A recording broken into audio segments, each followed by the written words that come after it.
Hello everyone, welcome to study time with new informative video. UPSC का EPFO का जो vacancy आया था ईओ और एओ, इसके साथ एपीएफसी वाला, तो इसका जो आज पेपर है वो संपन्न हो गया है।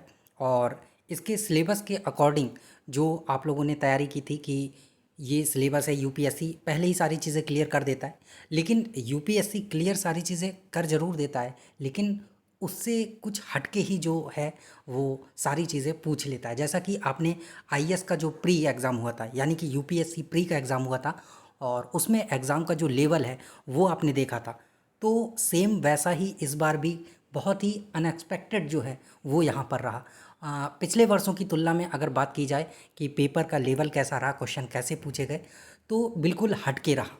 जो सिलेबस यूपीएससी ने दिया था, हालांकि देता वो अपने सिलेबस में से ही है, लेकिन थोड़ा सा हटके, जो कि बच्चे उम्मीद ही नहीं कर सकते। तो ईओ एओ वाला, इसके साथ एपीएफसी वाला, जो दोनों पालियों में पेपर था, सुबह टाइम पे आपका ईओ एओ वाला और इवनिंग शिफ्ट में आपका एपीएफसी का पेपर है वो संपन्न हो गया है। और बात करने वाले हैं पेपर की कि पेपर का लेवल कैसा रहा है, कैसे क्वेश्चन पूछे गए, इसके साथ साथ जो कट ऑफ है वो कितनी जा सकती है, ये सारी चीज़ें हम इसमें देखने वाले। तो अभी तक जो भी ऑब्जर्वेशन किया गया है, जो भी ऑब्ज़र्व किया गया है, जो भी बच्चों से बातचीत की गई है, और जो भी चीज़ें इसमें पता चली हैं कि पेपर का लेवल कैसा रहा है, सिलेबस के अकॉर्डिंग सारी चीज़ें पूछी गई हैं या नहीं पूछी गई हैं, तो जो आपका ईओ एओ वाला पेपर था, इसको थोड़ा सा डिफ़िकल्ट कहेंगे एपीएफसी की अपेक्षा। हालांकि ज़्यादातर बच्चों ने दोनों जो एग्ज़ाम है वो दिए हैं, कुछ ही ऐसे बच्चे होंगे जिन्होंने एक ही एग्ज़ाम दिया हो। ज़्यादातर बच्चों ने दोनों एग्ज़ाम दिए, तो दोनों में जो पहला वाला यानी कि मॉर्निंग शिफ्ट का पेपर था आपका ईओ एओ वाला, ये थोड़ा सा डिफ़िकल्ट था। एपीएफसी वाला जो शाम का यानी कि इवनिंग शिफ्ट का था, ये हल्का सा, थोड़ा सा कह सकते हैं आसान था, लेकिन ऐसा आसान नहीं था कि बिल्कुल ही आसान था। दोनों पेपर मॉडरेट लेवल के आए हैं। बस इन दोनों में अगर तुलना की जाए तो ईओ वाला थोड़ा सा, इससे थोड़ा सा और डिफ़िकल्ट जो है वो कह सकते हैं।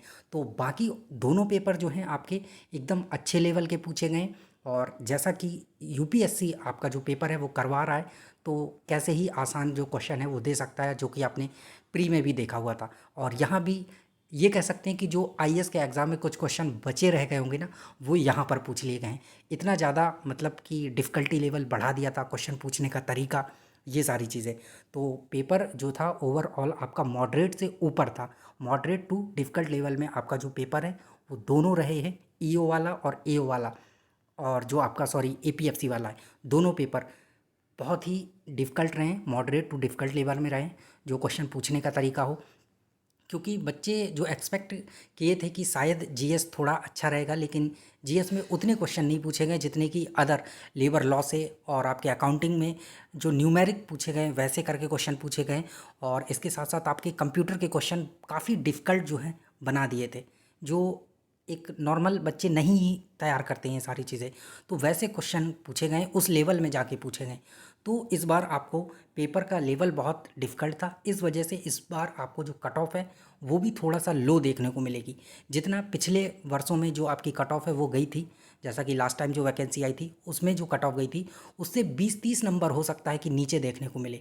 इतना ज़्यादा जो डिफरेंस है वो देखने को मिलेगा कट ऑफ में।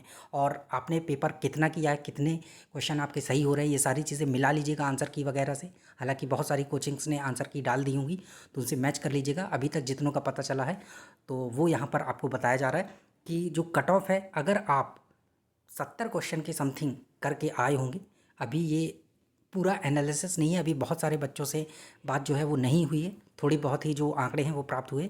और जो एक ऑब्जर्वेशन है कि पेपर का लेवल ये था, तो इसके अकॉर्डिंग तो अगर आप 70 क्वेश्चन के समथिंग जो करके आए हैं, तो ये कह सकते हैं कि हाँ, आप एक सेफ़ जोन में हैं और कट ऑफ इसी के आसपास जो है रह सकती है। बाकी इस पे ज़्यादा एनालिसिस कल हम करेंगे, बाकी और सारी चीज़ों पे बच्चों के पूछने के बाद, क्योंकि अभी तो बहुत सारे बच्चे यहाँ से वहाँ और अपने घर ही लौट रहे होंगे। तो अभी जो पेपर था उसके अकॉर्डिंग जो कट ऑफ पिछले वर्षों की तुलना में है वो इस बार बहुत ही जो कम है वो जाने वाली है। और 70 क्वेश्चन के समथिंग अगर आपके सही हो रहे हैं और इसके आसपास हैं, तो कट ऑफ लगभग इसी के आसपास हो सकती है और आप अपने आप को एकदम सेफ मान सकते हैं। तो जो ओवरऑल पेपर था वो आपको सारी चीज़ें यहाँ पर बता दी हैं। बाकी आपने पेपर तो देखा ही होगा कि उसका डिफ़िकल्टी लेवल कैसा था। और जिन्होंने ये गलती की है कि सुबह का पेपर दे के शाम का छोड़ दिया किसी भी रीज़न से कि ऐसा ही आएगा ये वो, तो उन्होंने हो सकता है थोड़ी बहुत गलती कर दी हो। अगर वो शाम का पेपर भी देते तो शायद बेहतर उनके चांस हो सकते थे। और जिन्होंने दोनों पेपर दिए हैं और दोनों पेपर अच्छे गए हैं, या आपके 65-70 क्वेश्चन के समथिंग सही हो रहे हैं, तो काफ़ी अच्छे चांसेस हैं आपके कि आप जो है कट ऑफ पार कर सकते हैं।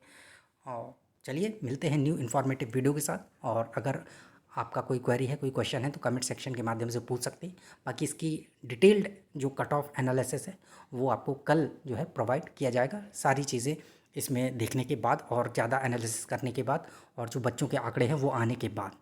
चलिए मिलते हैं न्यू इन्फॉर्मेटिव वीडियो के साथ। Thank you.